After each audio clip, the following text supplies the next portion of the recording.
नमस्कार साथियों, गौरव ज्ञान धारा में आप सभी का स्वागत है। और अब आप लोगों के लिए आरबीएससी की ये क्लासें नियमित रहेगी। और भाई साहब, मैं आप लोगों को ये बहुत अच्छी तरीके से विश्वास दिला सकता हूं कि न सिर्फ आरबीएससी का तो अपन एक एक शब्द कवर करने वाले हैं, बल्कि आरबीएससी के अलावा भी जो चीजें आपको ध्यान में रखनी है वो भी अपन पढ़ने वाले हैं। इससे पहले की 4 क्लास है और आज की क्लास और इस चीज को स्पष्ट कर देगी कि अपन पूर्णता के साथ आगे बढ़ेंगे। आरबीएससी के एक भी अक्षर को नहीं छोड़ेंगे। और यहाँ पे आज जैसे कि अपन आज शुरू कर रहे हैं ना, क्योंकि ये पहला चैप्टर जो है ना, आरबीएससी कक्षा 10 का पहला चैप्टर ही कक्षा 10 की आधी किताब है। इसके अंदर पूरा इतिहास दे दिया, सब कुछ ही है इसके अंदर। तो यहाँ पे जैसे कि अपन आज शुरू कर रहे हैं गुहिल वंश, तो यहां से गुहिल वंश अपन जैसे शुरू करेंगे, मेवाड़ के वंश को पढ़ेंगे, तो मैं आपको पूर्णता के साथ में आगे बढ़ूंगा। इसमें तो जैसे चुनिंदा शासक दे दिए, ठीक है। यहाँ पे सीधा बापा रावल से शुरू किया है और 2-3 शासक दिए हैं और फिर आगे मतलब चलते गए, ठीक है। लेकिन जहां पे जो चीजें आपको पढ़नी है वो सारी मैं यहाँ पे कवर करवाते हुए चलूंगा। तो आप कोई भी एग्जाम दे रहे हो ना, ताकि आप लोग आश्वस्त हो सको कि हाँ, हमने आरबीएससी जो लोग माहौल बनाते हैं मूल किताबों का, वो सारी चीजें पढ़ रखी है। हमारी कमांड इस पे हो गई है, भैया आप कहीं से कोई भी ऐसी बात कहें, हम आरबीएससी में से एक भी चीज, एक भी सवाल छोड़ने वाले नहीं है। ये बात आपके स्पष्ट हो जाएगी, ठीक है टाबरो। तो आज के पढ़ा बापा रावल नु लगा रतन सिंह, लेकिन मैं कहूंगी बापा रावल नु पहले रो भी थोड़ी चीज अपन जाना और मेवाड़ रो इतिहास बहुत ही अच्छी तरीके से पूरा ही पढ़ला, ठीक है।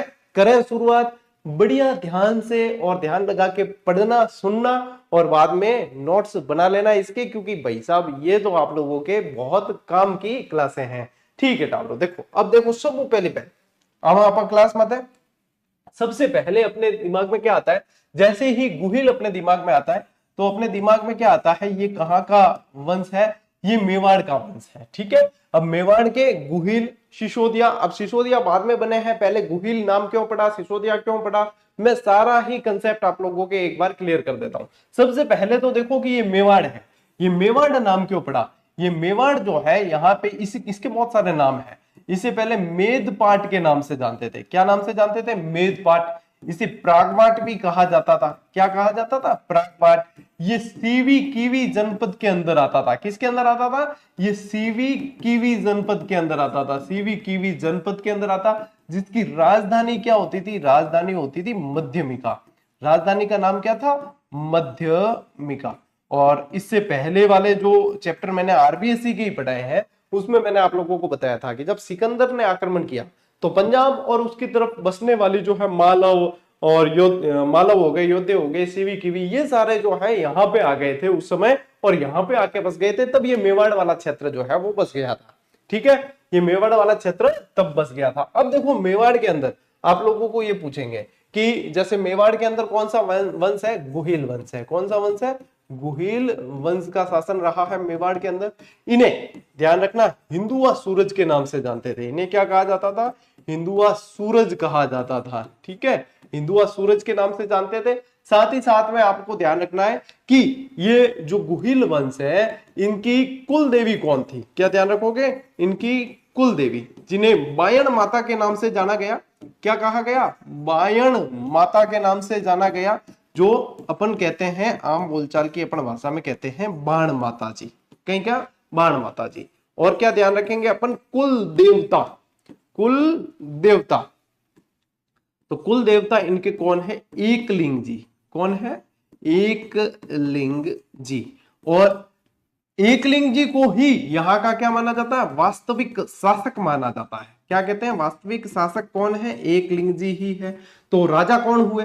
कि यहाँ के जो राजा हुए, यहाँ के जो राजा है वो बाद में कहलाए राणा, क्योंकि राणा शाखा आएगी बाद में। वो यहाँ के क्या कहलाते थे? दीवान कहलाते थे। वो क्या कहलाते? दीवान कहलाते थे। जो नए बच्चे हैं वो समझना कि यहाँ के जो शासक है वो अपने कुल देवता को ही क्या कहते थे? कि आप ही हमारे शासक हो, आप ही यहाँ के राजा हो और हम आपके दीवान हैं, हम आपकी आज्ञा से यहाँ पे शासन करेंगे। ये चीज कहते थे कौन? यहाँ के राजा कहते थे। जैसे कि अपन पढ़ते हैं राणा प्रताप, राणा अमर सिंह, राणा कुंभा, राणा लाखा, राणा संग्राम सिंह। तो ये राणा शाखा बाद में, इससे पहले रावल शाखा थी। इससे पहले रावल शाखा थी और रावल शाखा से पहले का जो इतिहास रहा है वो भी मैं आप लोगों को बताने वाला हूं। अभी तो मैं आरबीएससी पे तो आया ही नहीं हूं, आरबीएससी पे नहीं आया हूं, अभी तो मैं आपको पहले की कुछ चीजें बता रहा हूं कि ये यहाँ पे आप लोगों को कुछ बेसिक चीजें ध्यान में रख लेनी है। इसके अलावा क्या ध्यान रखनी है, इनकी राजधानियां आप लोगों को जरूर पूछेंगे। इनकी क्या पूछेंगे, राजधानियां आपको पूछेंगे। तो देखो इनकी राजधानी तो मैंने यहाँ पे जाके ही बताई है। यदि आप नियमित हो, आप जेजीडियंस हो, आप जेजीडी आर्मी का हिस्सा हो, तो आपको पता है कि मैंने नागदा जाकर आपको बहुत सारी जानकारी दी है। तो इनकी राजधानियों में सबसे पहली राजधानी कौन सी रही है, नागदा रही है। सबसे पहली राजधानी कौन सी रही, नागदा रही। फिर अल्लट आए तो आहड़ को राजधानी बनाया, ठीक है। फिर इसके बाद में आपको ध्यान रखना है कि चित्तौड़ को राजधानी बनाया। किसको बनाया, चित्तौड़ भी राजधानी रही है। फिर आपको ध्यान रखना है कि कुंभलगढ़ राजधानी रही है। क्या रही है, कुंभलगढ़ भी राजधानी रही है। और आपको ध्यान रखना है कि चावंड राजधानी रही है। क्या राजधानी रही, चावंड। और फिर उदयपुर भी राजधानी रही है, ठीक है। इसके अलावा एक आवरगढ़ और राजधानी रही है। क्या रही है, आवरगढ़ भी राजधानी रही है, जो यहां की आपातकालीन, क्या राजधानी कहलाती, आपातकालीन, कुछ समय के लिए ही बनाया था, आपातकालीन राजधानी के रूप में जाने की, कुछ समय के लिए ही बनाया था। बाकी फिर इसके लिए जाना जाता था कुंभलगढ़ को, ठीक है, कुंभलगढ़ को जाना जाता था। तो यहाँ पे ये आपको ध्यान रखना है कि ये क्या है। अब इनके मूल पुरुष के अंदर अपन जानते हैं कि मेवाड़ वंश का यानी कि गुहिल वंश का मूल पुरुष कौन रहा है, तो अपन जानते हैं कि बापा रावल। क्या जानते हैं कि बापा रावल रहे हैं। लेकिन ये गुहिल नाम कहां से पड़ा, तो ये चीज अपन जानेंगे। उससे पहले आप क्या करें कि इसका स्क्रीनशॉट ले लो एक बार। ये क्या है, ये बेसिक चीज है आप लोगों के, तो इसका स्क्रीनशॉट ले लो, फिर मैं आपको बताता हूं आगे कैसे क्या हुआ। अच्छा, इसमें चित्तौड़ तो आ गया, ठीक है, मैंने सोचा चित्तौड़, हाँ चलो ठीक है।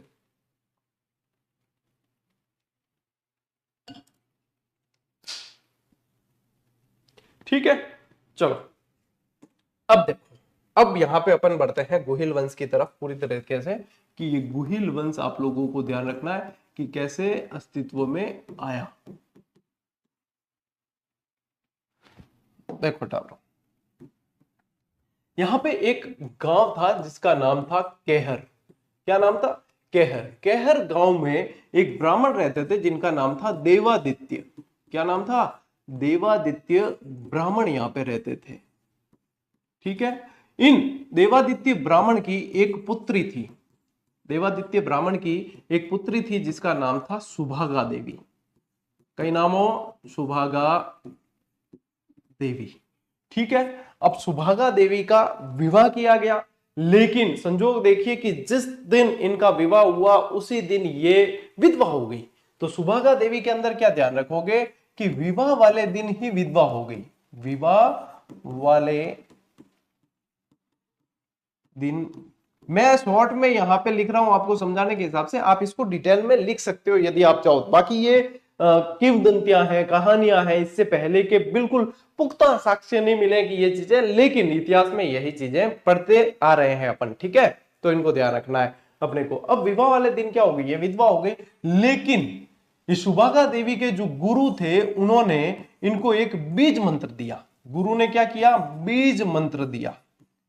अब बीज मंत्र क्या होता है कि बीज मंत्र का उच्चारण जिसको ध्यान में रखते हुए किया जाता है वे प्रकट होते हैं और उनसे ये गर्भ धारण जो है कर लेती है। तो यहां पे क्या हुआ कि इनने एक बार भूलवश सूर्य देवता का स्मरण करते हुए बीज मंत्र का उच्चारण कर लिया, सूर्य देवता प्रकट हुए और गर्भवती हो गई सुभगा देवी।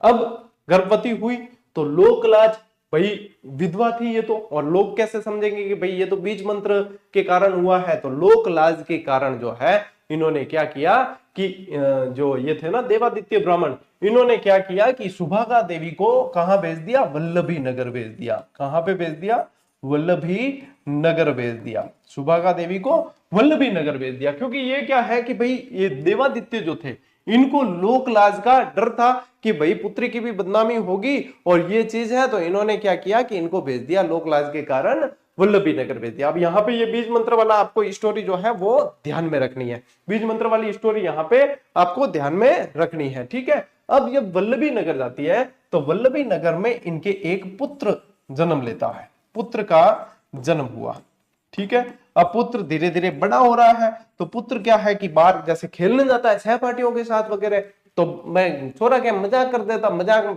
पूछता कि तेरे पिताजी का नाम क्या है, आपके पापा का नाम क्या है, बताइए, यूं वो फलाना टीम का।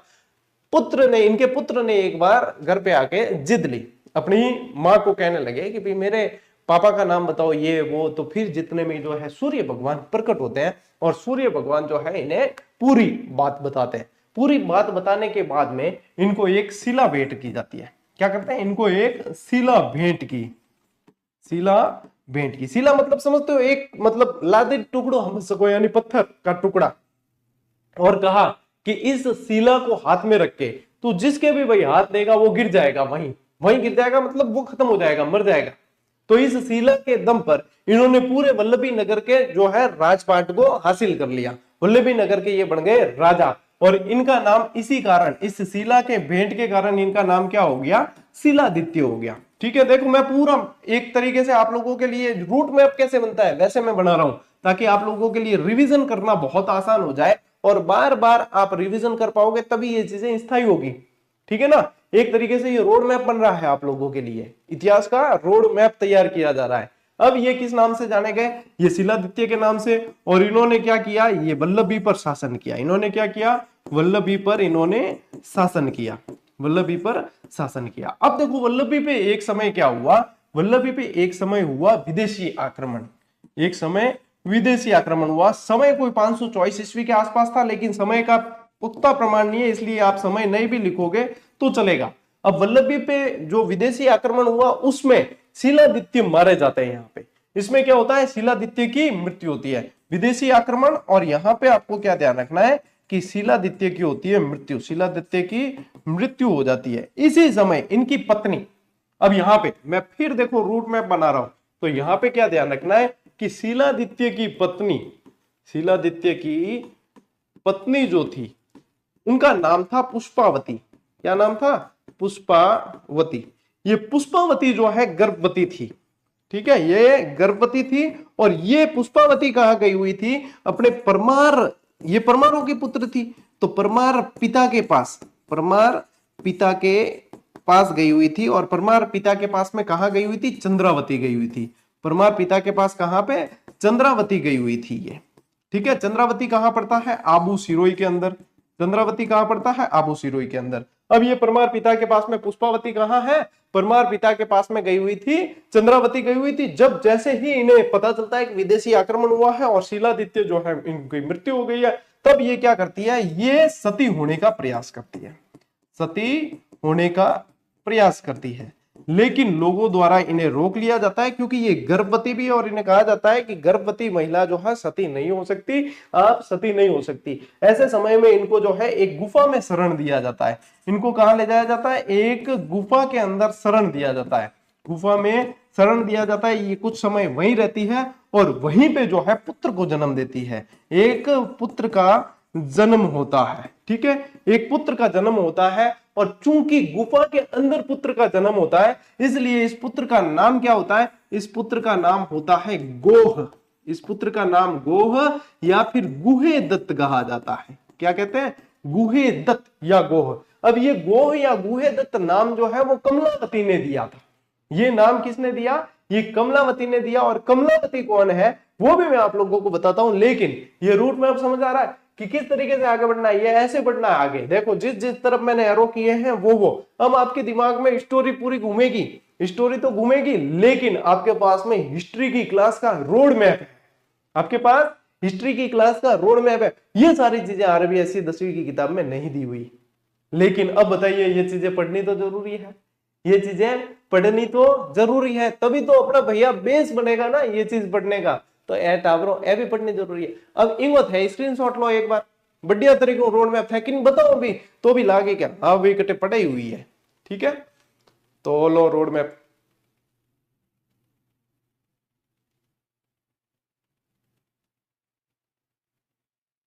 फिर बढ़ते हैं आगे। ठीक है, चलिए अब यहां पे आते हैं अपन। यहां पे अपने पास में अब कौन है, गुफा, गुफा के अंदर इनका जन्म होता है। तो यहां पे क्या नाम है, गोह। ठीक है, क्या नाम है, गोह या गुहे दत्त। गोह या गुहेदत्त। ठीक है, अब ये जो है गुहेदत्त, अब जो रानी पुष्पावती थी उन्होंने पुत्र को जन्म दे दिया और फिर वो सती होने जाती है। लेकिन सती होने जाने से पहले यहाँ की एक ब्राह्मणी है जिसका नाम होता है कमलावती। क्या नाम होता है? कमलावती ब्राह्मणी होती है। ठीक है, कमलावती ब्राह्मणी होती है, उन्हें ये अपने पुत्र को सौंप कर और फिर सती हो जाती है। कमलावती ब्राह्मणी को सौंप कर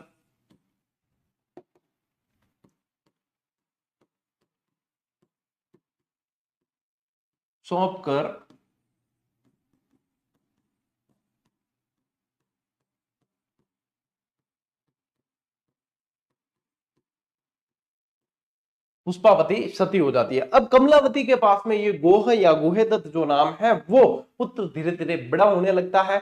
और ये जो क्षेत्र है, ये कमलावती जो है ना, ये कमलावती ध्यान रखना वीरनगर की रहने वाली होती है। कहां की होती है? वीरनगर की कमलावती होती है, वीरनगर की रहने वाली। और इसी वीरनगर के पास में पड़ता है ईडर। इसी के पास में क्या पड़ता है? ईडर। और ईडर के अंदर उस समय भीलों का राज था। ईडर के अंदर किसका राज था? भीलों का राज था यहाँ पे। ठीक है, भीलों का राज था। तो ये जो गुहादित्य है, यानी कि ये गुहादित्य बाद में जाना जाएगा इस नाम से, गुहिल के नाम से जाना जाएगा। ये जो गोह है ये भीलों के बच्चों के साथ में खेलते खेलते बड़ा होने लगा। और थे क्यों एक राज किलम खेलवे जिम एक जनो लीडरशिप कर दिया करे और बाकी सारा अनुसरण करिया करे, यानी कि एक राजा की तरह कमांड देता है और बाकी सारे दरबारी और प्रजा की तरह पालन करते हैं। वही चीज यहाँ पे जो है ये गोह करने लग गया। और इन्होंने बच्चों ने जो है इस गोह को अपना राजा स्वीकार कर लिया। इन्होंने कहा कि आप हमारे राजा हो। और यही बात पहुंच जाती है किसके पास में? ईडर के उस समय भील वृद्ध जो वहां के शासक होते हैं भीलों के, मंडलिक नाम के व्यक्ति के पास में। तो भीलों का राज था यहाँ पे। फिर ये बात, ये पूरी बात ध्यान रखना, ये लिख भी सकते हो आप। तो यहाँ पे ये पहुंच जाती है मंडलिक के पास, बात पहुंच जाती है। और मंडलिक कौन होते हैं? भील वृद्ध कह सकते हो, वृद्ध भील आप कह सकते हो, जिसके पास में भीलों के राजा होने का मतलब वो शासन वहीं पे वही चला रहे थे। ठीक है, जब ये बात उनके पास पहुंचती तो वो खुश होते हैं और वो जो है यहाँ का ईडर का राजा गोह या गुहादित्य को बना देते हैं और उनका नाम वहां पे ये कर देते हैं गुहिल। तो ये क्या करते हैं, अब यहाँ पे आप नाम लिखेंगे गुहिल। यहाँ पे क्या नाम रखेंगे? गुहिल को राजपाट सौंप देते हैं। ये गुहिल को राजपाट सौंप कर संन्यास ले लेते हैं, सौंप कर संन्यास ले लेते हैं ये। ठीक है, कौन संन्यास लेते हैं? ये मंडलिक जो भीलों के वृद्ध राजा होते हैं, ये यहां से जो है यहाँ पे संन्यास ले लेते हैं। यहां समझ में आया? गोह जो है गुहेदत्त कमलावती के पास, फिर देखो ईडर वाला संबंध है, फिर ये चले गए इनके पास में। ये इस तरीके से आपको जो है ध्यान रखना है। ठीक है, अब इनके बाद में और भी शासक हुए हैं, जैसे इनके बाद में एक सील शासक हुआ है। ठीक है, और सील और अपराजित भी शासक हुआ है। ठीक है, अपराजित भी शासक हुआ है। अपराजित का एक लेख भी मिला है। क्या ध्यान रखोगे? अपराजित का तो एक लेख भी मिलता है, अपराजित का लेख मिलता है। कहां से मिलता है अपराजित का लेख? तो यहाँ पे नागदा के अंदर एक मंदिर है, नागदा में कुंडेश्वर महादेव मंदिर है। नागदा में कुंडेश्वर महादेव एक मंदिर है, महादेव मंदिर से इसका लेख भी मिलता है।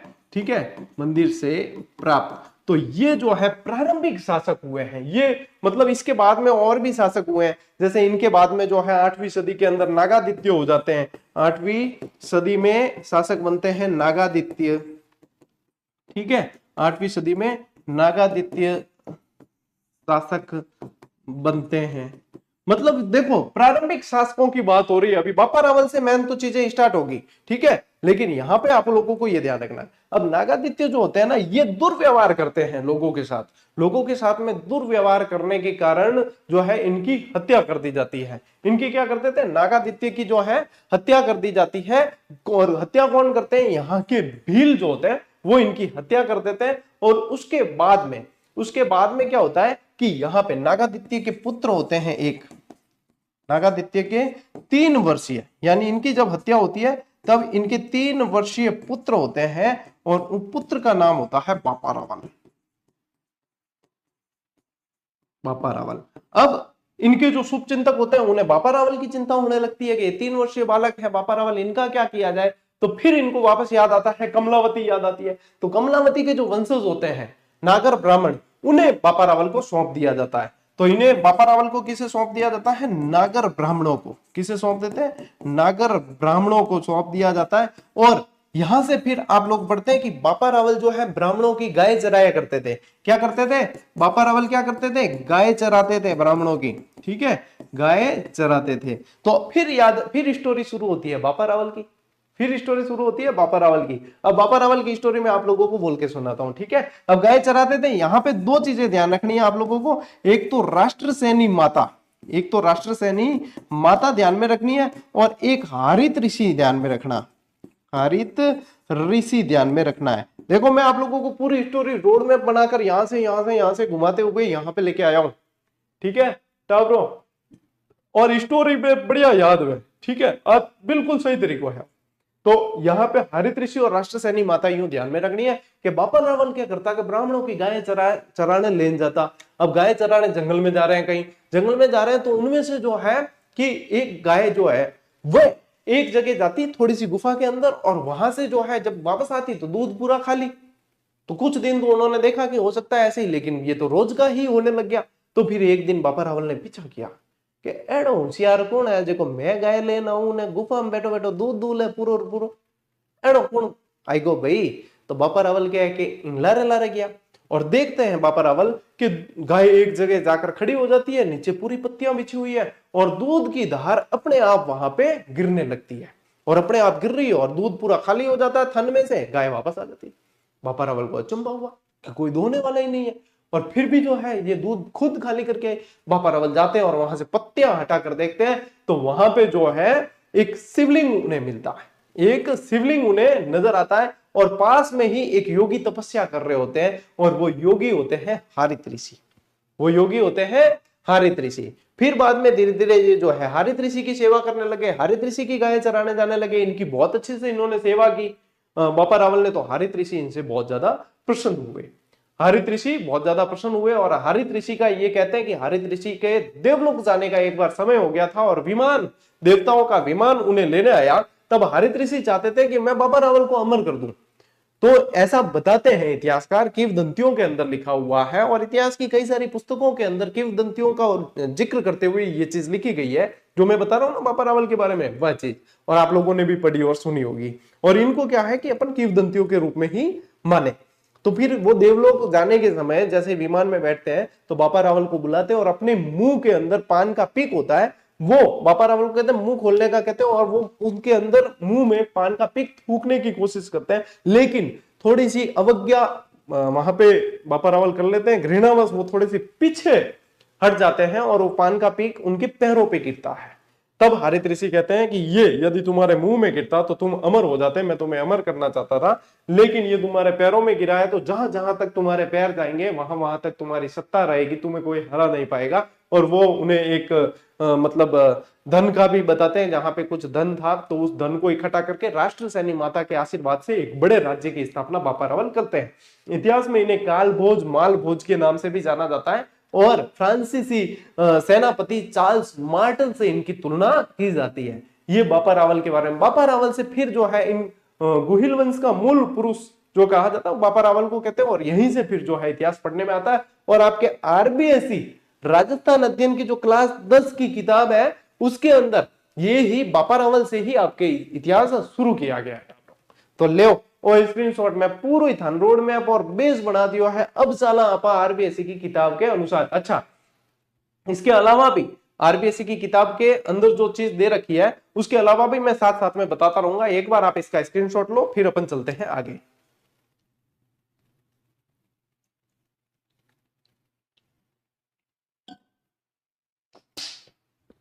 देखो अब आते हैं, अब ये पूरी की पूरी नोट्स मेकिंग पैटर्न पे, ये तो मैंने आप लोगों को समझा दिया सारी चीज। अब नोट्स मेकिंग पैटर्न पे अपन आ गए कि भैया आरबीएससी का अपन एक भी शब्द नहीं छोड़ने वाले हैं और साथ साथ में सारी चीजें समझ के आगे बढ़ेंगे। देखो टाबरो, मेवाड़ क्षेत्र की है उदयपुर, राजसमंद, चित्तौड़गढ़, प्रतापगढ़ और उनके आसपास का क्षेत्र। अब थान को ये कहते हैं कि भिलवाड़ा मेवाड़ में आओ तो नहीं आओ तो आओ तो ठीक है, भिलवाड़ा आता, डूंगरपुर बांसवाड़ा भी आता। अब क्या कहते हो डूंगरपुर बांसवाड़ा तो गुरुजी वागड़ के अंदर है, लेकिन वागड़ के अंदर आता है बिल्कुल, लेकिन वो मेवाड़ के अंदर एक तरीके से हिस्सा था उस समय। ठीक है, तो ये आपको ध्यान रखना है। और गुहिल वंश ने मुख्य रूप से मेवाड़ क्षेत्र में शासन किया। अब यही मेदपाट, प्रागवाट, सीवी, कीवी, मध्यमिका, ये सारी चीजें आपको ध्यान में रखनी है। अब नामकरण, इस वंश का नाम इनके प्रतापी शासक गुहिल के नाम से पड़ा, ये चीज दे रखी है आरबीएससी के अंदर। और लेकिन अपने को ये तो ध्यान रखना है, आप गुहिल वाली स्टोरी अब आपके ध्यान में आएगी कि गुहिल नाम की स्टोरी कैसे पड़ी, आप किसी को समझा भी सकते हो, बता भी सकते हो, तो ये चीज पढ़नी जरूरी है। अब उत्पत्ति से संबंधित मत देखिए, उत्पत्ति से संबंधित मत, अबुल फजल। अच्छा मैं आपको बता दूं, जो बच्चे नए जुड़े, कि मेरे अपने इस चैनल पे 3000 के क्लास के लगभग है, 3000 के तकरीबन क्लासे हैं, जिसमें राजस्थान जी के 4 बार मैंने पढ़ाया, और भारत जी के, विश्व जी के, पॉलिटिकल, साइकोलॉजी, हिंदी, इंग्लिश, विज्ञान, सारे सब्जेक्ट यहाँ पे पढ़ा रखे हैं। तो आपको जो भी क्लास देखनी हो, सिर्फ उस क्लास को नाम से सर्च करो, आगे जीजीडी लिखो, आपको मिल जाएगी। राजस्थान जी के 4 बार पढ़ा चुका हूं, इसलिए अब आरबीएससी राजस्थान अध्ययन पूरा करा रहा हूं, क्योंकि मूल किताबों का जो भय बना हुआ है ना, तो मैं सिर्फ आपको ये कहना नहीं चाहता कि आप मूल किताबें पढ़ो, उसमें से सवाल आएंगे वगैरह वगैरह। मैं खुद पढ़ाऊंगा, मैं खुद आपके साथ में खड़ा रहूंगा, मैं खुद आपके जितनी ही मेहनत करूंगा, और आपसे चाहूंगा कि आप मेरे से 5% ज्यादा मेहनत करो, बस आपके सिलेक्शन का आधार यही बनेगा। तो इसलिए मैं आज भी मेहनत कर रहा हूं, जब मैंने चैनल शुरू किया तब भी कर रहा था, आज भी कर रहा हूं। तो मैं चाहता हूं कि जिन हजारों बच्चों ने यहां से पढ़ के सिलेक्शन ले लिया है, उन आगे आने वाले हजारों बच्चों के अंदर आप शामिल हो जाइए जो सिलेक्शन लेने वाले हैं। तो देखो दिन रात अपने मेहनत कर रहे हैं, और मेहनत के अलावा कोई भी विकल्प नहीं है अपने पास में, ठीक है। और मेहनत का दूसरा कोई विकल्प होता ही नहीं। मेहनत का मतलब सकारात्मक परिणाम है। आने वाले समय में यही चीज आपको सकारात्मक परिणाम में देखने को मिलेगी। और मैं पढ़ा रही हूं, जितने पढ़ लो, क्योंकि राजस्थान में जो है, आपने ध्यान है, जीजीडी ही एक ऐसा चैनल है, क्या भली कई जन के गुरुजी थे तारीफ कर दी खुदरी, अरे तो अच्छा काम करके बताने में कहा जाता है। यदि इस अच्छे काम से भी और लोग प्रेरित होते हैं, कई हो गए अब तो, ठीक है, प्रेरित होते तो अच्छी बात है ना। ले फिर देखो अबुल फजल। अब देखो उत्पत्ति के मत, अबुल फजल ने क्या कहा है कि ईरान के शासक नौसे खां से संबंधित है। अब ये चीज पूछी जाती है एग्जाम में, ये चीज ऐसे की ऐसे पूछी जाती है कि नौसे खां वाला मत किसने बताया, तो ये अबुल फजल ने कहा है कि ये नौसे खां से संबंधित है, ठीक है। कर्नल जेम्स टॉड क्या कहते हैं कि ये वल्लभी के शासकों से संबंधित मानते हैं। अब वल्लभी के शासकों से संबंधित वाली स्टोरी भी बता दी मैंने, क्यों मानते हैं वल्लभी से, ठीक है, तो ये भी ध्यान रखना है। मुहणो नैन्सी और गोपीनाथ शर्मा क्या कहते हैं, इनके ब्राह्मण होने का मत देते हैं। अब ब्राह्मण होने का मत क्यों दिया, क्योंकि देखो लालन पालन किसने किया है, तो वो ब्राह्मणों ने किया है, जैसे कमलावती ब्राह्मणी थी, उन्होंने जो है लालन पालन किया, तो इस वजह से देते हैं।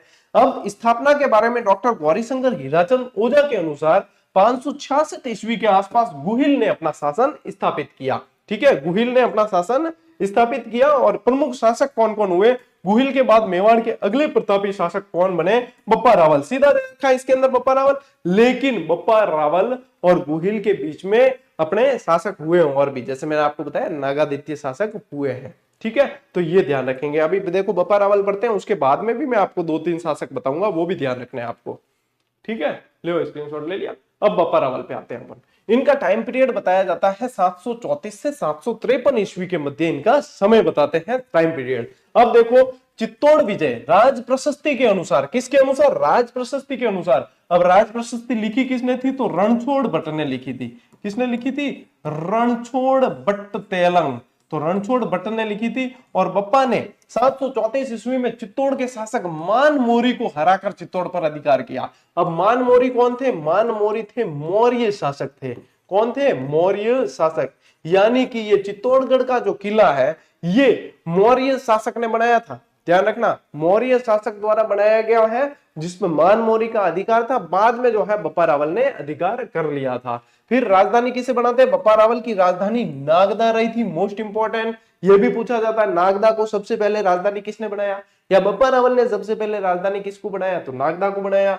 और फिर देखो इन्होंने कैलाशपुरी के अंदर एकलिंग जी यानी लकुलिश मंदिर का निर्माण करवाया है।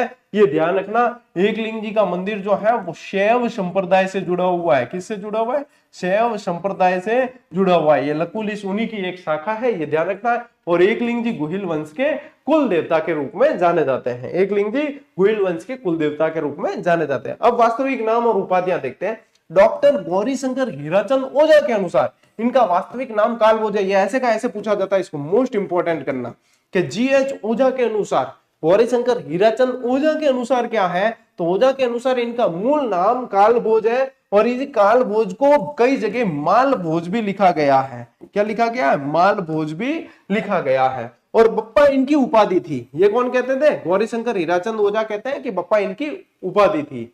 वीर विनोद, अब वीर विनोद रचना किसकी है, तो ये साथ साथ में ध्यान होना बहुत जरूरी है। ये है श्यामल दास की रचना है। किसकी रचना है? श्यामल दास की रचना है वीर विनोद।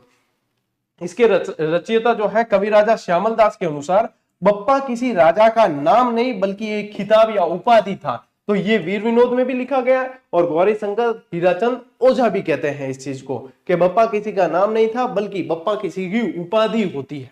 ठीक है, तो ये चीज यहां पे कहा गया है। लीजिए भैया स्क्रीनशॉट लो, बजे आगे बढ़ा।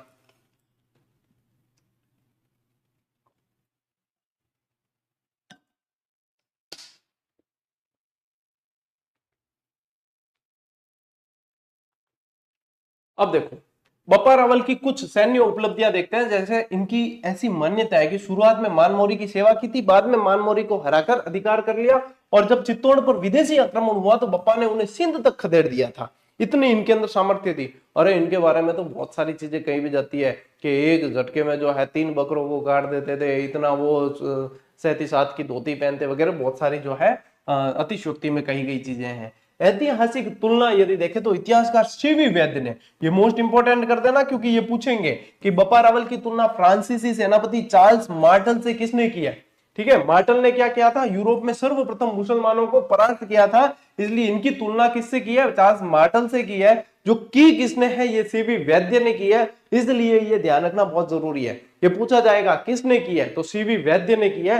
ये आप लोगों को ध्यान रखना है। ठीक है, ये आप लोगों को ध्यान रखना है। अब देखो बप्पा रावल के बाद में जो है, बप्पा रावल के बाद में और भी शासक हुए, जैसे कि खुमान हुए हैं, ब्रतभट्ट हुए हैं वगैरह, बहुत सारे हुए। खुमान आदि शासक हुए, ऐसे लिख सकते हो आप, खुमान आदि शासक हुए हैं। किसके बाद में? बप्पा रावल के बाद में खुमान आदि शासक हुए, ये भी लिख सकते हो। लेकिन एक मुख्य शासक आएंगे इनके बाद में जो इंपॉर्टेंट है और पूछा भी जाता है, जिनका नाम था अल्लट। ठीक है, जिनका नाम क्या था? अल्लट नाम था। इन्हें अल्लट को जो है देखते हैं अपन ऐतिहासिक स्रोत में कई जगह आलू राव के नाम से भी लिखा गया है। आलू राव के नाम से भी इनका नाम मिलता है। अब अल्लट के अंदर आपको 3 चीजें ध्यान रखनी है। अल्लट के अंदर क्या ध्यान रखनी है? 3 चीजें। जो 3 चीजें बता रहा हूं वही अल्लट के अंदर पूछी जाती है। एक तो भैया इन्होंने क्या किया? सबसे पहले अंतरराष्ट्रीय विवाह किया है राजस्थान के अंदर। कैसे?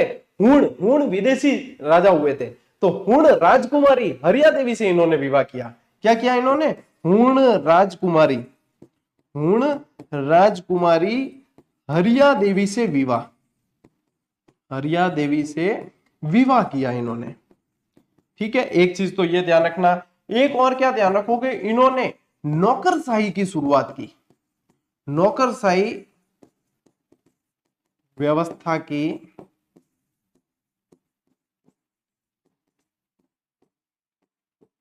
शुरुआत की इन्होंने। ठीक है, और क्या ध्यान रखोगे? इन्होंने आहड़ को राजधानी बनाया।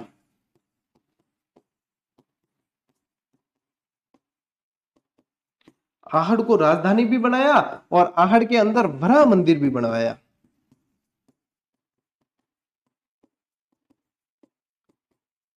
यह चीजा ध्यान रखनी है। आलू राव कहता हूं राजकुमारी हरिया देवी विवाह करियो, यानी कि एक तरीके के इंटरनेशनल विवाह हो ना, अंतरराष्ट्रीय विवाह हो गया। और नौकरशाही व्यवस्था की शुरुआत की, आहड़ को राजधानी बनाया। ऐ चीजा कौन दे रखी आरबीएससी के माए? जनो तो मैं कहो कि मैं पढ़ा हूं ना, थाना तो थान पढ़नो ही है। थे क्या तो गुरुजी मैं आरबीएससी पढ़ ली। अरे अजी पढ़ी कौन बराबर। ठीक है, और ये बात है कि अपना जो वस्तुनिष्ठ सार संग्रह आ रहा है उसमें ये चीजें सारी हमने शामिल की, उसको तो पूरी तरीके से अपडेटेड। अब कई जना कहते गुरुजी आई क्यों नहीं, किताब नहीं मिल रही हमें। अरे आएगी तब मैं बताऊंगा, अभी तो हम उस पर अभी भी काम कर रहे हैं। ऐसा तो है नहीं कि आप कह रहे हो गुरुजी किताब किताब किताब तो कह ले किताब फेंक दी मार्केट में। ऐसा मैं कभी नहीं करता। जब तक मैं संतुष्ट नहीं होऊंगा किसी किताब से तब तक मैं किताब नहीं दूंगा। और आरबीएससी राजस्थान अध्ययन वस्तुनिष्ठ सार संग्रह तो इतनी डिमांडिंग किताब है, तो ऐसे ही थोड़ी दी जा सकती है। जितनी एक्सपेक्टेशन उस पे है विद्यार्थियों की, तो उस एक्सपेक्टेशन पे खरा उतरना भैया हमारा काम है। तो उसके लिए हम पूरी तरीके से पहले आश्वस्त होंगे। और इस बार तो आप लोगों को आरबीएससी वस्तुनिष्ठ राजस्थान अध्ययन सार संग्रह वो हम रंगीन किताब देने वाले हैं। ठीक है, रंगीन किताब के साथ में उसमें बहुत शानदार एफर्ट किया है, क्योंकि रीट परीक्षा के अंदर आप देखोगे कि जहां भारी से भारी प्रश्न पत्र बनाया गया वहां पे डंका बजा है आरबीएससी वस्तुनिष्ठ सार संग्रह का अपना। तो भाई अब तो अपनी क्लासें भी आ रही है, अब अपने जो है वस्तुनिष्ठ सार संग्रह लगभग तैयार पड़ी है, दे देंगे 5-7 दिन के अंदर आप लोगों को, मैक्सिमम 10 दिन, ठीक है। लेकिन मैं टेलीग्राम पे बताऊंगा, वीडियो बनाकर भी बताऊंगा आपको इसके अंदर कितनी मेहनत किस तरीके से की है, वो तो एक वीडियो बनाकर बताया गया, वो वीडियो वायरल भी बना हुआ था। तो धैर्य रखो, जब भी जो चीज आ जाएगी मैं खुद आप लोगों को इंफॉर्मेशन दे दूंगा। अभी फिलहाल के लिए आप स्क्रीनशॉट लो, फिर अपन आगे बढ़ते हैं।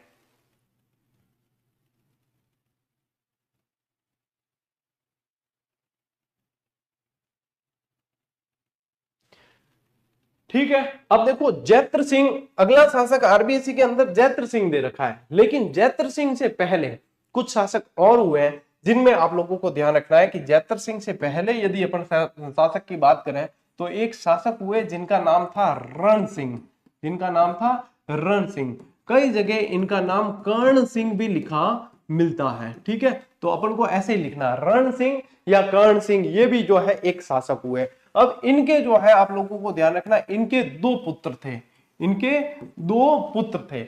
एक पुत्र का नाम तो था क्षेम सिंह, एक का नाम तो क्या था, एक पुत्र का नाम तो था क्षेम सिंह और एक का नाम था राहप, एक का नाम था राहप। अब देखो यहां पे क्या होता है, यहीं पे मेन चीज है, यहीं पे मेन चीज है। एक तो है आपके क्षेम सिंह और एक है आपके राहप। अब जो क्षेम सिंह है वो क्या करते हैं, वो रावल शाखा की स्थापना करते हैं, वो क्या करते हैं, वो रावल शाखा की स्थापना करते हैं, ठीक है। अब ये जो है क्षेम सिंह, ये रावल शाखा की स्थापना करते हैं, जिसमें यदि आप देखोगे तो आगे आ जाएंगे आप लोगों के सावंत सिंह आ जाएंगे शासक के अंदर, ठीक है। सावंत सिंह आ जाते हैं, कुमार सिंह आ जाते हैं इसी के अंदर। कौन आ जाते हैं, कुमार सिंह आ जाते हैं इसी के अंदर। फिर आप लोग देखते हो कि जैत्र सिंह आ जाते हैं इसी के अंदर, ठीक है। फिर क्या आ जाते हैं इसमें, जैत्र सिंह आ जाते हैं, ठीक है ना। तो ये चीजें ध्यान रखनी है। हाँ जी सर, बस 15 मिनट 20 मिनट और, हाँ आ जाओ, ठीक है। तो कुमार सिंह आ गए, जैत्र सिंह आ गए, ठीक है, तेज सिंह आ गए, आपके तेज सिंह आ जाते हैं, शमर सिंह आ जाते हैं, शमर सिंह आ गए, रतन सिंह आ गए, ठीक है। रावल रतन सिंह, रावल रतन सिंह के बाद में रावल शाखा का अंत होता है, राणा शाखा शुरू हो जाती है। और इन्होंने क्या किया कि इन्होंने राणा शाखा की शुरुआत की, इन्होंने क्या किया, राणा शाखा की शुरुआत की, जो कहां पे जाके, शिशोदा ग्राम के अंदर, कहां पे, शिशोदा ग्राम, शिशोदा ग्राम के अंदर, शिशोदा ग्राम के अंदर। अब शिशोदा ग्राम में स्थापना करने के कारण आप लोगों को ध्यान है कि ये क्या कहलाए, शिशोदिया कहलाए, ये क्या कहलाए, शिशोदिया कहलाए। और इन्हीं के जो आप लोगों को पता है लक्ष्मण सिंह अपने 7 पुत्रों के साथ में विदेशियों से लड़ते हुए जो है युद्ध में काम आ गए थे। तो ये वही चीज है। बाद में यहीं पे जो है राणा हम्मीर आएंगे, कौन आएंगे, राणा हम्मीर आएंगे, राणा हम्मीर, जो गुहिल वंश की शाखा को आगे बढ़ाएंगे, गुहिल वंश की शाखा को आगे बढ़ाते हैं राणा हम्मीर। फिर अपन जितने पढ़ते हैं ना, राणा कुंभा, राणा लाखा, राणा प्रताप, राणा अमर सिंह, राणा उदय सिंह, वो सारे राणा शाखा के वंशज होते हैं, क्योंकि रावल शाखा का अंत हो जाता है रावल रतन सिंह से। तो ये ध्यान रखना है कि किसके समय ये विभाजन हुआ था, दो शाखाओं में विभाजन किसके समय हुआ, तो रण सिंह या कर्ण सिंह एक ही व्यक्ति है, ये इनके दो पुत्र थे, एक क्षेम सिंह थे, एक राहब थे। तो ये इस समय दो शाखाओं के अंदर विभाजित हो जाते हैं, ये ध्यान रखना है आपको, ठीक है। स्क्रीनशॉट लो, फिर आगे बढ़ते हैं अपन।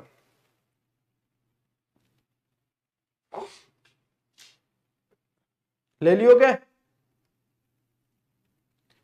अब देखो, अब जैत्र सिंह से पहले पहले एक और चीज आपको ध्यान रखनी, मैं कहो ना, मैं भाई साहब मैं अधूरा कौन छोड़ू, लगभग लगभग तो थान कराऊं कि हाँ भाई ये मोस्ट चीजें हैं, ये तो आपको पढ़नी ही पढ़नी है, ठीक है। अब इसके अंदर एक शासक आप लोगों को यहाँ पे ध्यान रखना है जिनका नाम था तेज सिंह।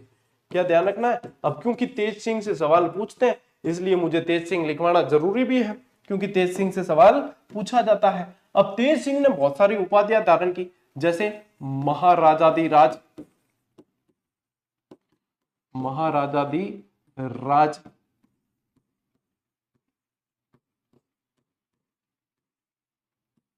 महाराजाधिराज की उपाधि धारण की, परम भट्टारक की उपाधि धारण की, परमेश्वर की उपाधि धारण की, और उमापति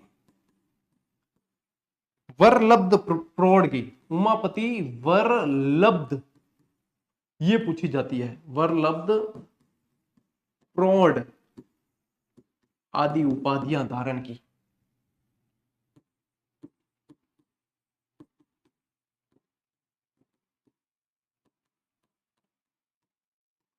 आदि उपाधियां धारण की किसने की है? तेज सिंह जी ने की है। तेज सिंह जी के समय ही एक चित्रित ग्रंथ लिखा गया जिसका नाम था श्रावक प्रतिक्रमक सूत्र चूर्णी। श्रावक प्रतिक्रमण सूत्र चूर्णी। ये क्या था? ये था एक चित्रित ग्रंथ, चित्रकला का ग्रंथ था, चित्रित ग्रंथ था, चित्रित ग्रंथ था जो कमल चंद्र ने लिखा था, जो कमल चंद्र का रचित था। कमल चंद्र द्वारा 1260 में लिखा गया। अब ए चीजा क्या छोड़ तो थे बताओ टाबरो, ए चीजा तो पूछे ना खास तौर पे, ए चीजा तो पूछी जावे, ए छोड़ी जा थोड़ी, ठीक है। तो तेज सिंह जी में ध्यान रखना। इनके अलावा तेज सिंह जी के अलावा एक और शासक जो है जैत्र सिंह जी पहला था ध्यान रखना, जिनको नाम हो समर सिंह,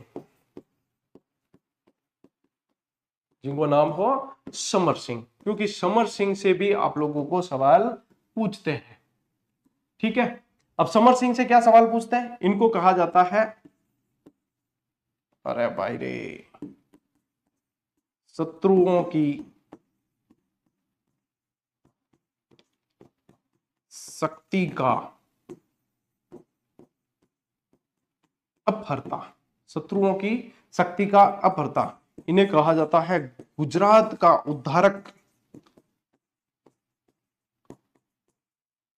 गुजरात का उद्धारक। क्योंकि गुजरात पे जो आक्रमण, जैसे कि यहाँ से दिल्ली की सेना जो है गुजरात की तरफ आक्रमण करने जाती, तब भी ये रोकते थे, ये रोक के जो है टैक्स वैक्स ले लेते उनसे, यहाँ से निकलने का हर्जाना वगैरह ले लेते। 1299 में जब उलुग खां और वो अलाउद्दीन की सेना को लेकर जा रहे थे तो समर सिंह ने उनको रोक के हर्जाना वसूल कर लिया था, समर सिंह ने उनसे हर्जाना वसूल कर लिया था, ये भी ध्यान रखना है। अब इनके अंदर क्या ध्यान रखोगे, इनके अंदर है ना विद्वान बड़े पूछे जाते हैं। जैसे कि इनके अंदर एक तो इनके वो थे, क्या नाम है, पद्म नहीं, रत्नप्रभ सूरी। कौन थे? विद्वान थे रत्नप्रभ सूरी और पार्श्वचंद्र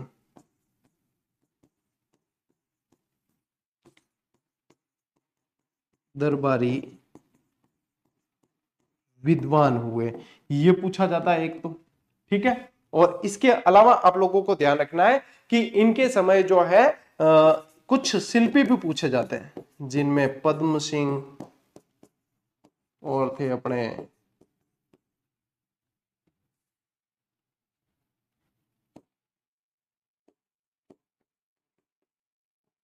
ये प्रश्न बने हुए हैं, इनमें क्या ध्यान रखोगे, ये प्रश्न जो आप लोगों के जो है ये एग्जाम में पूछे गए हैं, ठीक है, ये प्रश्न पूछे गए हैं, इसलिए मुझे ये करवाने जरूरी है।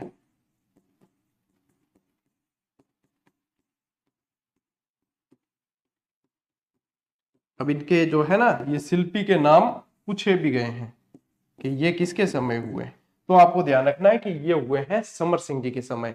ये किसके समय हुए हैं? समर सिंह जी के समय। अब समर सिंह जी के दो पुत्र होते हैं,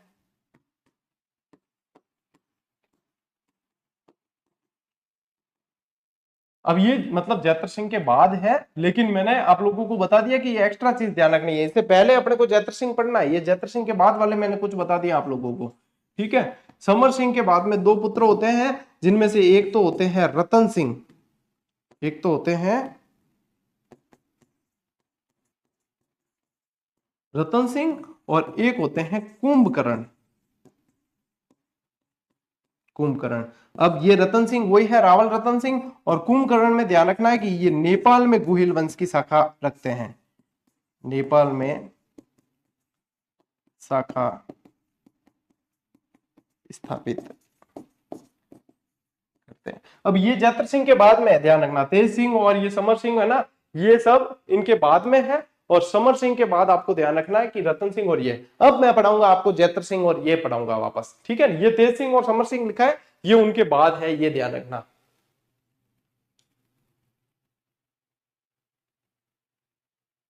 चले अब देखो, अब आते हैं अपन जैत्र सिंह पे।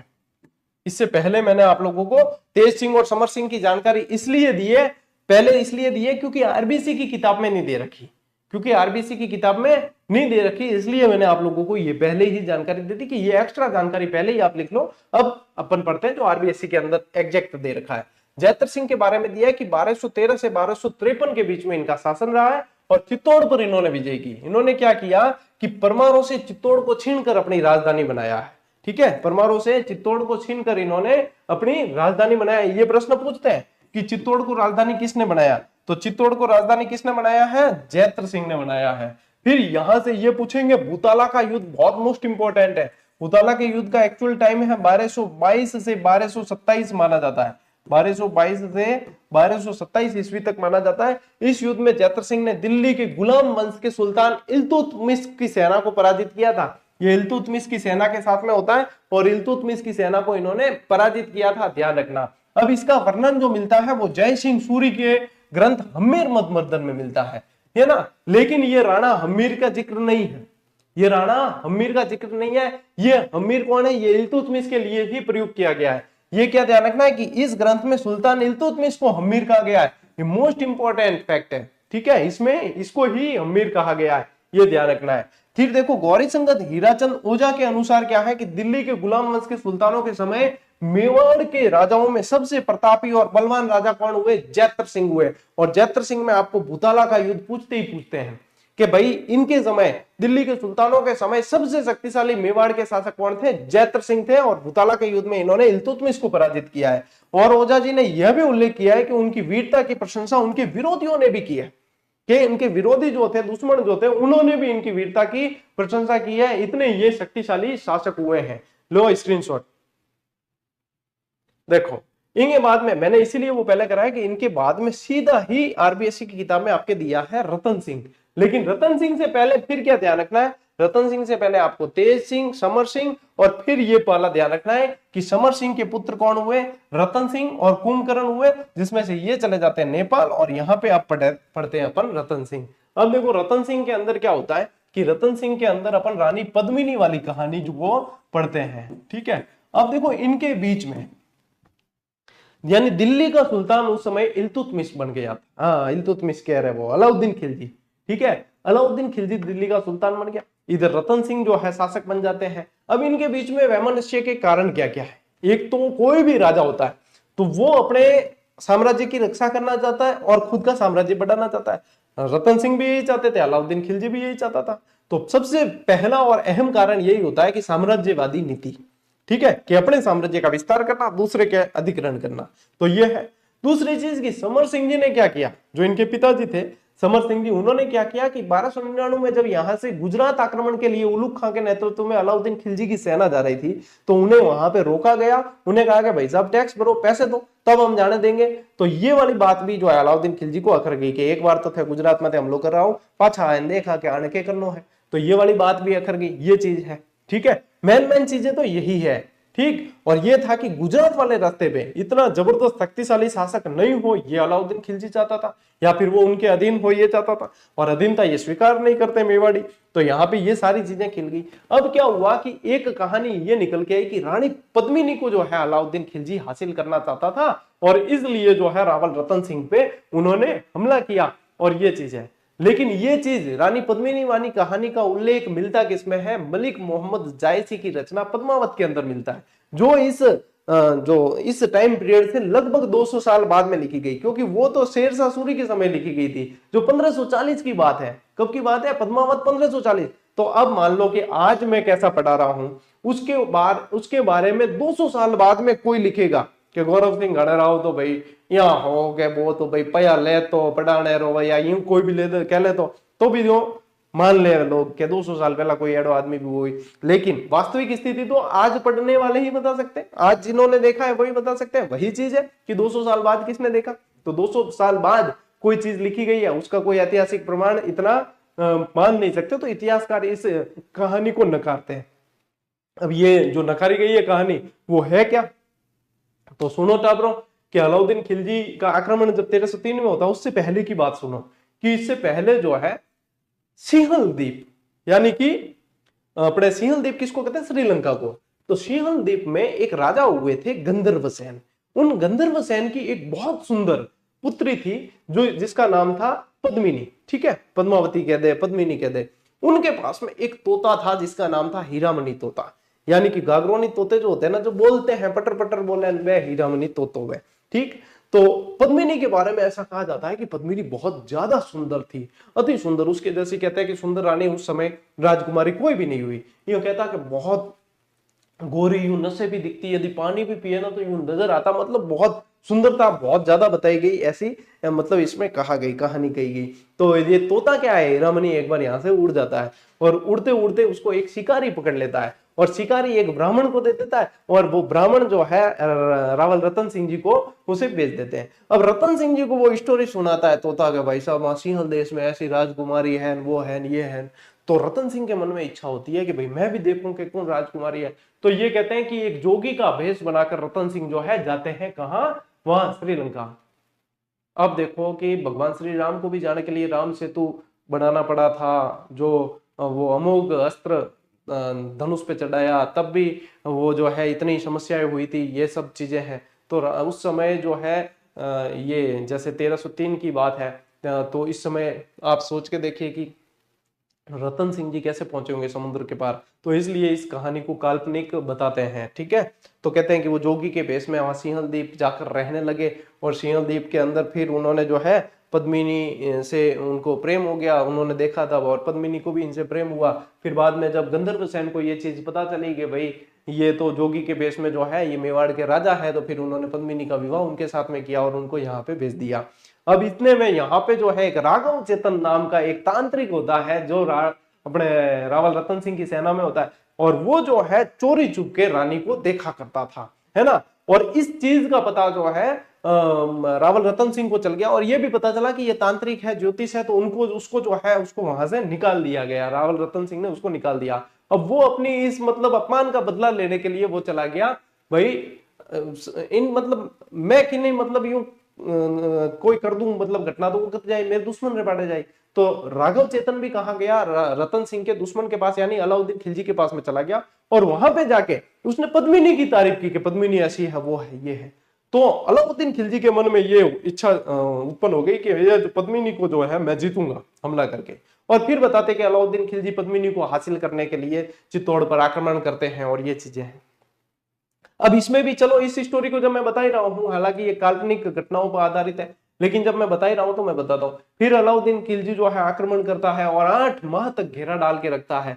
गंभीरी और बेड़स नदी के किनारे उनकी सेना का पड़ाव डालते हैं और चित्तौड़ी डूंगरी पर अलाउद्दीन खिलजी खुद का पड़ाव डालता है, वहीं पे दरबार लगाता है, वहीं से निर्देश देता है सारे के सारे। और 8 माह के घेरे के बाद में फिर उसे लगता है कि चित्तौड़ के दुर्ग के दरवाजे नहीं खोल सकते, तो फिर वो एक कूटनीति चाल चलता है और रतन सिंह तक ये पैमा संदेश पहुंचाता है कि मैं सिर्फ मुझे रानी की एक बार शकल दिखा दी जाए तो मैं यहां से अपनी सेना सहित चला जाऊंगा, आप भी शांति से रहो, हम भी शांति से रहेंगे। तो फिर रतन सिंह कहता है कि तेरे खोपड़ो खराब है, यहाँ के रानी कोई पेश करने के लिए थोड़ी है कि भाई हम उसे शकल दिखा दें और ये कर दे। तो फिर जो है दरबारियों ने सलाह मशवरा करके कि डायरेक्ट नहीं, लेकिन पानी के अंदर प्रतिबिंब और फिर पानी से दर्पण में और ऐसे वाया वाया शकल दिखा दी जाए। तो अलाउद्दीन खिलजी को बुलाया जाता है और फिर कहते हैं कि रानी जिस झरोके में होती है वहां से उसकी छाया पड़ती है पानी के अंदर, पानी से छाया पड़ती है दर्पण के अंदर, और दर्पण में फिर जो है अलाउद्दीन खिलजी देखता है। और अलाउद्दीन के देखते ही कहते हैं कि वो इस वाया वाया देखते हुए भी अलाउद्दीन जब देखता है इतनी सुंदर रानी, तो फिर उसके दिमाग वहां से जो है घूम जाता है। और वो फिर अपनी परंपरा होती है, हमारी अपनी क्या परंपरा है कि हमारे घर पे कोई भी मेहमान आया तो हम सी ऑफ करने जाते हैं बाहर, ठीक है, ठेठ बार छोड़ने जावा। तो रतन सिंह क्या कि वो हम समझ गयो मैं जा रही हो है तो मैं छोड़ने जाऊं।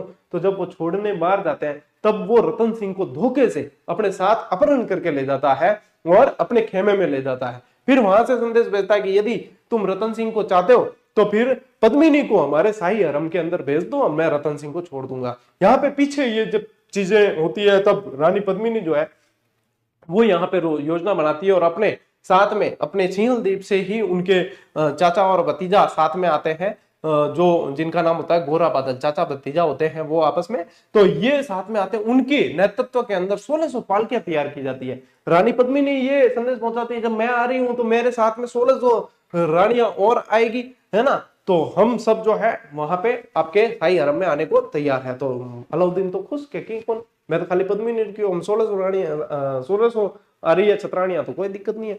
तो वहां पे जो है वो फिर 800 पालकियां तैयार की जाती है, जिसके अंदर सशस्त्र कुशल योद्धा बिठाए जाते हैं जो औरतों के भेष में होते हैं, और वो 1600 पालकियां वहां पे जाती है। और जैसे ही वहां पहुंचते हैं तब वो योद्धा अपने असल रूप में आ जाते हैं और वहां पे मार काट करके रतन सिंह जी को छुड़ाकर ले आते हैं यहाँ पे। लेकिन इस दरमियान गोरा और बादल खेत आ जाते हैं, और फिर ये कंडीशन ऐसी हो जाती है कि राजपूतों को केसरिया करना पड़ता है और पीछे जौहर की अग्नि जला दी जाती है।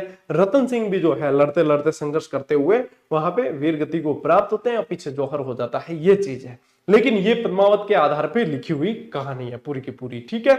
अब मैं थाने पूरी स्टोरी बता दी, सारी चीजें बता दी। अब देखो आरबीएससी में आते कि अलाउद्दीन खिलजी का आक्रमण कब होता है, 1303 के अंदर होता है। कारण क्या है, साम्राज्यवादी महत्वाकांक्षा और चित्तौड़ की सैनिक और व्यापारिक उपयोगिता, मुख्य कारण तो यही रहा है। पद्मावत के अनुसार क्या है, 1540 में मलिक मोहम्मद जायसी द्वारा लिखित पद्मावत में आक्रमण का कारण रतन सिंह की पत्नी पद्मिनी को बताया गया, और दशरथ शर्मा इस मत को मान्यता देते हैं। डॉक्टर दशरथ शर्मा भी इस मत को मान्यता देते हैं, ये आरबीसी की किताब में लिखा है। अब देखो रतन सिंह और उनके सेनापति गोरा और बादल युद्ध में वीरता पूर्वक लड़ते हुए वीरगति को प्राप्त होते हैं, और रानी पद्मिनी 1600 महिलाओं के साथ जौहर करती है। ठीक है, आज चीज ध्यान रखनी है टाबरो, ठीक, ले स्क्रीनशॉट। और ध्यान रखें कि अमीर खुसरो इस युद्ध में अलाउद्दीन के साथ होता है। तो अमीर खुसरो अपने ग्रंथ में उल्लेख करता है, उसने अपने ग्रंथ खजाइन फतेह के अंदर इस आक्रमण का सजीव वर्णन किया है। अमीर खुसरो ने जो है इस आक्रमण के बारे में पूरी चीज लिखी है। और चित्तौड़ का नया नाम दिया जाता है। जीत के बाद अलाउद्दीन के पुत्र खिज्र खां को यहाँ का प्रशासक नियुक्त किया जाता है, और चित्तौड़ का नाम बदल के क्या कर दिया जाता है, खिजराबाद कर दिया जाता है। क्या कर देते हैं, खिजराबाद। फिर यहाँ पे ये कुछ कार्य करवाता है खिज्र खान, और उसके बाद में मालदेव मूछाला को यहाँ का प्रशासक बना के ये चला जाता है।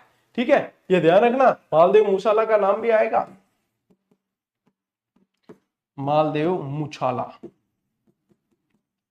मालदेव मूछाला को प्रशासक बना के ये भी चला जाता है।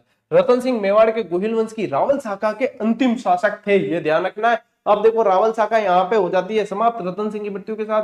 फिर पता चलता है कि अपने जब वो शाखा अलग हुई थी राणा शाखा, तो उनके जो है वहां पे लक्ष्मण सिंह और उनके साथ जो पुत्र थे वो भी युद्ध में काम आ गए थे। तो फिर उनके जो है वंशज राणा हम्मीर बाद में आके राणा शाखा की स्थापना करते हैं, जो अपन अगली क्लास में पढ़ने वाले हैं। तो यहाँ राणा रावल रतन सिंह तक की स्टोरी मैंने आप लोगों को पूरी करवा दी, स्क्रीनशॉट ले लो। तो रतन सिंह तक की स्टोरी टावरों पूरी करा दी है थान। और सेकंड ग्रेड की तैयारी करवाना तो ऑब्जेक्टिव किताब आईओडी बहुत शानदार नए पैटर्न के प्रश्न के अनुसार पूरी तरीके से अपडेटेड है, शानदार व्याख्या और इसके जो प्रतिक्रियाएं आ रही है वो भी आप टेलीग्राम पे देख सकते हो। जिसने पढ़ा है वही जानेगा कि कितनी मेहनत इसके अंदर की गई है, और यही मेहनत आपको आपके लक्ष्य तक भी पहुंचाने वाली है। तो आरबीएससी की क्लासें देख लो, इस लेवल की चलने वाली है। अब थारी इच्छा है कि क्लास मिस करनी है, संग्रहित कर बाद में देखनी है, क्या हाथों हाथ देकर हाथों हाथ याद करनी है। जैसे जैसे करवा रहा हूं कर लो, 2-3 महीने में अपन आरबीएससी कंप्लीट कर लेंगे, शानदार तैयारी हो जाएगी। उसके बाद में रीट का बैच शुरू करेंगे, फिर रीट की तैयारी धमाधम तरीके से चलेगी। ठीक है टावरों, तो आज की इस क्लास में इतना ही। अब मिलते हैं अपन अगली क्लास में, अगले सेशन में। तब तक के लिए राम राम, जय हिंद।